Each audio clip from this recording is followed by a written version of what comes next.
Hello friends, स्वागत है आप सभी का आपके अपने यूट्यूब चैनल स्टडी लाइव 2.6 में। तो दोस्तों, इस वीडियो में हम लोग प्रीवियस ईयर के क्वेश्चन पेपर को सॉल्व करूंगा, जो कि आप सभी को बहुत हेल्पफुल होने वाला है। तो चलिए देखते हैं। तो देखिए, क्वेश्चन दिया हुआ पहला, बहुलक 3, 4, 7, 2, 7, 6, 9 का बहुलक क्या होगा। कह रहा है बहुलक 3, 4, 7, 2, 7, 6, 7, 9 का बहुलक, इसका बहुलक क्या होगा बताना है। तो सबसे पहले हमें असेंडिंग ऑर्डर यानी बढ़ते क्रम में लिख लेना है। तो सबसे पहले 2, उसके बाद 3 हो गया, 4, 6, 7, 7, 7 और 9। तो इसमें देखना है कि सबसे अधिक बार कौन आया है, सबसे अधिक कौन आया है। तो देखिए 7 है ना जो फ्रेंड्स, जो 3 बार आया, तो सबसे ज़्यादा 7 आया, तो इसका बहुलक क्या हो जाएगा, 7 करेक्ट हो जाएगा। चलिए, तो अब अगला क्वेश्चन क्या रहा है, 13 और क्वेश्चन दिया है 13 और 19 के बीच समांतर माध्य है।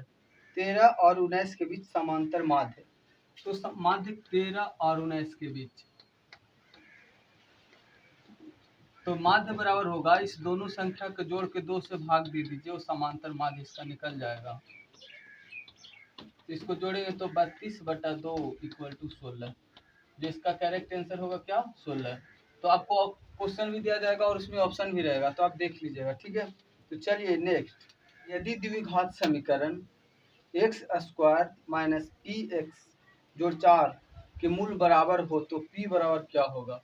देखिए यहाँ दिया x square minus P x जोड़ 4 बराबर 0 हो, इसका मूल क्या है, समान, यानी डी बराबर 0 होगा। जब मूल समान होता है तो डी बराबर क्या, 0, ठीक है। अब डी बराबर हम जानते हैं बी स्क्वायर माइनस 4ac, तो हमें पी का मान ज्ञात करना है। तो यहाँ लिख सकते हैं B square minus 4ac equal to 0, यानी डी बराबर होता है बी स्क्वायर माइनस 4ac, और डी बराबर कितना होना चाहिए, 0। तो देखिए आप बी, ये ए हो गया, ये बी और ये सी, तो बी बराबर यहाँ कितना हो जाए, पी का स्क्वायर माइनस 4, ए बराबर इसका अचर पद कितना 1, और सी बराबर कितना दिया प्लस में 4, और p जो है कितना माइनस में है, तो माइनस पी का होल स्क्वायर कर लेंगे, माइनस पी का होल स्क्वायर। देखिए तो ये हो जाएगा पी स्क्वायर, और c बराबर कितना है 4, जब 16 बराबर 0। देखिए हो जाएगा पी स्क्वायर बराबर, इधर प्लस में बराबर किस साइड जाएगा तो क्या, माइनस में हो जाएगा, इधर माइनस में बराबर कुछ साइड जाएगा तो प्लस में। तो अब p बराबर कर सकते हैं 16 अंडर रूट, तो p बराबर हो जाएगा प्लस माइनस 4, ये करेक्ट आंसर हो जाएगा। तो ऑप्शन बी इसका करेक्ट हो जाएगा। तो चलिए अब अगला क्वेश्चन यहाँ दे रखा है, यदि ए और बी अभाज्य संख्याएं हैं तो ए और बी का लसाअ, जब भी कोई भी अभाज्य संख्या हो तो उसका लसाअ हमेशा उस दो अभाज्य संख्याओं के गुणनफल के इक्वल होगा। देखिए अभाज्य संख्या सबसे छोटी अभाज्य संख्या कितना है, 2, उसके बाद 3, उसके 5 होगा। तो अभाज्य संख्या का हम डिफिनेशन कर सकते हैं, जिस संख्या का सिर्फ 2 ही गुणनखंड हो, एक और अपने आप से कटे, उसे क्या कहते हैं, अभाज्य संख्या कहते हैं। तो कह रहा है ये सबसे छोटी अभाज्य संख्या कितना हो गया, 2। तो हमें पूछा है ए और बी अभाज्य संख्या है, तो ए और बी का लसाअ ज्ञात करिए। तो लसाअ बराबर हो जाएगा ए गुने बी, इसका करेक्ट आंसर हो जाएगा। तो यानी इसका ऑप्शन सी करेक्ट हो जाएगा। तो चलिए देखिए अब इसका अगला क्वेश्चन है, अगला क्वेश्चन है 64 पाई सेंटीमीटर स्क्वायर क्षेत्रफल वाले वृत्त का व्यास क्या होगा। देखिए इसका क्षेत्रफल दिया हुआ ऐसा वृत्त है, इसका एरिया कितना है 64 पाई सेंटीमीटर स्क्वायर, ठीक। तो कह रहा है इसका व्यास क्या होगा। व्यास निकालने के लिए सबसे पहले इसको हम एरिया, इसको ये जो रेडियस यानी त्रिज्या हमको निकालना होगा। तो एरिया ऑफ सर्कल बराबर क्या होता है पाई आर स्क्वायर, ठीक। तो देखिए पाई का मान यहाँ तो पाई दिया हो तो पाई का पाई ही रहने देंगे। पाई r स्क्वायर बराबर 64 पाई। देखिए पाई से पाई कैंसिल हो जाएगा तो बचा कितना r स्क्वायर बराबर 64। तो हम कह सकते हैं r बराबर 64 का अंडर रूट स्क्वायर इधर है तो r बराबर कितना हो जाएगा 8। यानी रेडियस हमें पता हो गया r कितना है 8 सेंटीमीटर। तब बताओ जी डायमीटर क्या होता है, जो इसका होता है d बराबर 2r, यानी त्रिज्या का दुगना होता है जो इसका व्यास होता है जो, तो d बराबर हो जाएगा 2 गुने r, इसलिए d बराबर कितना हो जाएगा 8 दूनी 16 सेंटीमीटर। तो मैं आशा करता हूँ आप सभी को अच्छे से समझ में आया होगा। तो चलिए अगला क्वेश्चन दिया हुआ है त्रिभुज DEF तथा त्रिभुज PQR में दिया है। दो त्रिभुज है, देखिए त्रिभुज DEF और एक त्रिभुज है PQR। इसमें दिया हुआ है कोण D बराबर कोण Q, कोण D बराबर कोण ये कोण बराबर ये कोण, और कोण R बराबर कोण E, कोण R बराबर कोण E, ये कोण R बराबर कोण E है। ठीक है, तो हमें बताना निम्नलिखित में से कौन सा सही होगा। तो सही कहने का मतलब ये कोण किसके संगत होगा। तो देखिए कोण F बराबर कोण P के संगत हो जाएगा। तो यहाँ लिख सकते हैं कोण F बराबर कोण P, कोण F बराबर कोण P हो जाएगा। तो ये सही हो जाएगा। तो देखिए कौन सा ऑप्शन में दिया, ऑप्शन ए इज करेक्ट हो जाएगा। हमें यहाँ ऑप्शन दिखाई नहीं दे रहा लेकिन आपको दिखाई ऑप्शन देगा। ठीक है, चलिए नेक्स्ट क्वेश्चन कह रहा है समीकरण युग 2x प्लस 3y बराबर 5। एक समीकरण दिया हुआ है 2x जोड़ 3y बराबर 5 और दूसरा समीकरण दिया हुआ है 4x जोड़ 6y बराबर 15। ठीक है, का हल होगा। ऑप्शन में इसमें दिया हुआ अद्वितीय हल होगा, ऑप्शन बी में अनंत होगा, ऑप्शन सी में कोई हल नहीं और ऑप्शन डी में से कोई नहीं। तो देखिए हम ये सवाल से ऑप्शन पढ़ रहे हैं, आपको ऑप्शन वीडियो में दिखाई देगा। तो चलिए सबसे पहले कह सकते हैं इसको ए है A1 और इसको A2 मान लेंगे, और इसको B1 और इसको B2 और इसको C1 और इसको C2। ठीक है, लिख लीजिए A1 B1 और C1 एक तरफ हो गया और इधर हो गया A2 B2 C2। ठीक है, अब देखिए इसमें A1 बराबर कितना है, A1 बराबर 2 और B1 बराबर 3 और C1 बराबर 5। ठीक है, और देखिए A2 कितना होगा 4 और B2 बराबर 6 और C2 बराबर कितना है 15। तो हमें यहाँ कंडीशन 3 कंडीशन होते हैं। एक होता है देखिए जैसे A1 बटा A2 बराबर B1 बटा B2, A1 बराबर C1 बटा C2, इस तरह से रहेगा ना, तो इसका अनेक हल होगा। तो सबसे पहले फॉलो करवा के देख लेते हैं। A1 बटा A2 बराबर B1 बटा B2 बराबर C1 बटा C2, तो इसका अनंता अनेक हल होगा। कितने अनेक हल, चलिए तो देख लेते हैं। इस तरह से रख के A1 कितना है 2 और A2 कितना है 4 बराबर B1 कितना है 3 और C1 और B2 कितना है 6 और C1 कितना है 5 और C2 कितना है 15। अगर इन सब बराबर आ रहा है तो इसका हल कितना होगा अनंत अनेक, वरना नहीं होगा। देखिए 2 से काटिए तो 1 दूनी 2 और ये 2 और 5 15।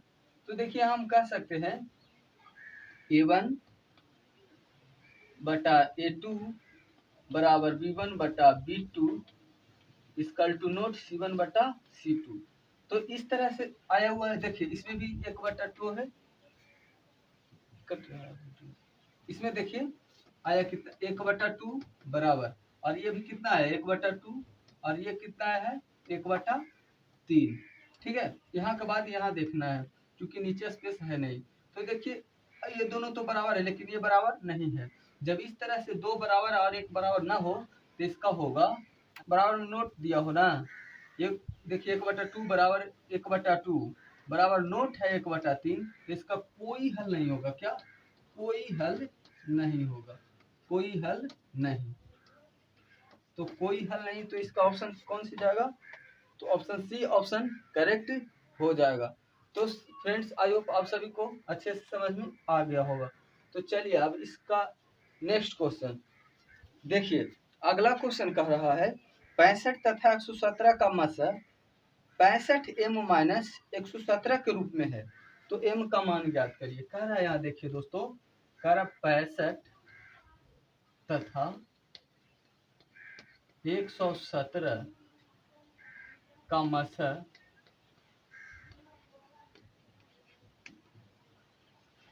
65 जो मासा है 65m - 117 के रूप में है।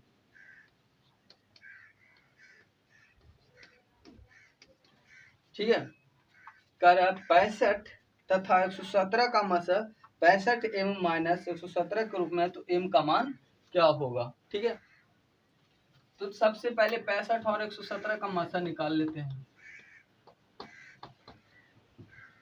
एक मर्तबे लगेगा 65, 5 2 7 और 5 6 5 11 होगा। देखिए ये यहाँ उतरेगा क्योंकि इससे अब ये अधिक है, तो एक मर्तबे 52 हो जाएगा, 3 1 और ये 52 13 चौका 52, यानी मासा कितना आया? इसका मासा 13।